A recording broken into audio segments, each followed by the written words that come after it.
Alright guys, it's Friday night. We got the 393. We're getting ready to do some assembly of the timing chain cover, the oil pan, maybe put the aluminum heads on there. They're 202 160s, 210 runners, and 62 cc's. Did just a little bit of work to them. There was some places where the oil had a little lip there, the oil return I just ground off. That's pretty much it. Figuring out bolts. But yeah, got some other parts going on here. Keep you updated here.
Okay, we got this head sitting on there. Time to figure out what the torque pattern is and torque it down.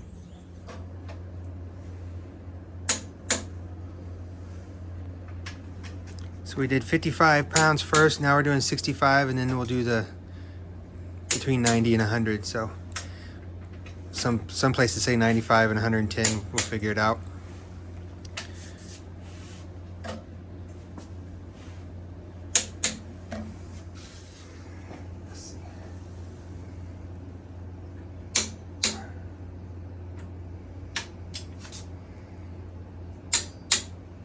This one or this one? That one.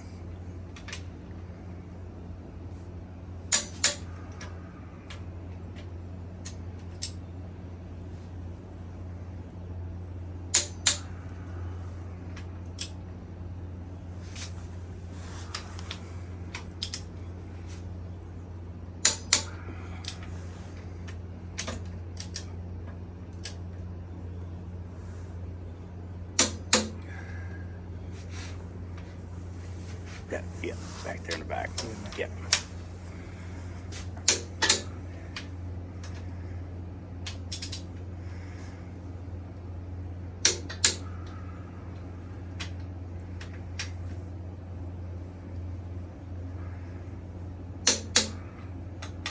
Let's double check that.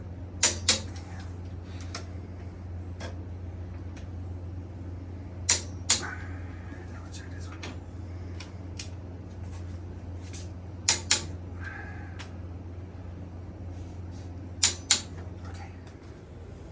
Here we go. Man, that's sharp.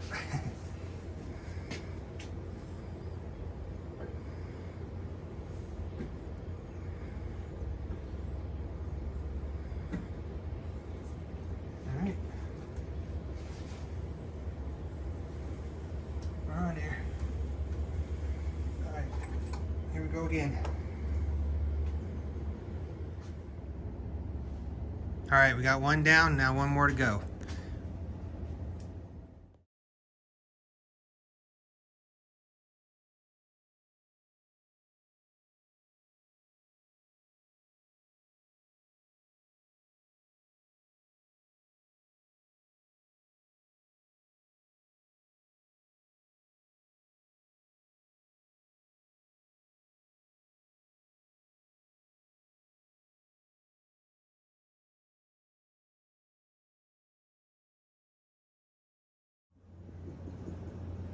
Okay guys, real quick, we're not going to put the intake manifold on just yet, but I was just checking to compare the two. This is a Speedmaster that came with the kit, the head kit, and then this is a Edelbrock Performer that we got donated to us. And I'm not totally sure how much taller the Speedmaster is, but it looks as at least an inch taller, maybe a little bit taller than that. But one thing we did notice is the Edelbrock, see how the gasket is, how much area there's still remaining that could be taken out. Let's look at the Speedmaster real quick, Doug. It still needs a little bit, but it's not, I don't think it's quite as much. Especially, I mean, you can tell it's definitely not a large gap all the way around like it is on the Edelbrock. So that's just one little thing we noticed. And then, as I said, this one is supposedly good up to 6,500 RPM, and then this one is up to 5,500 RPM is what I think it is when I checked it. So it looks like we're going to be using the Speedmaster one. Let us know if you have any comments on that.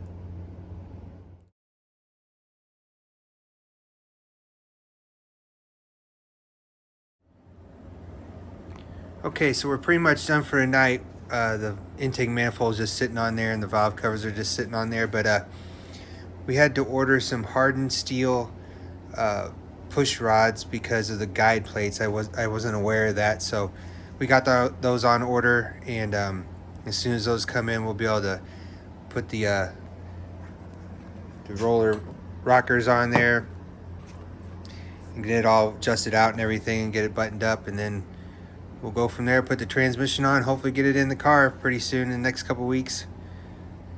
Thanks for watching. If you like this video, don't forget to comment, like, and share. Thank you.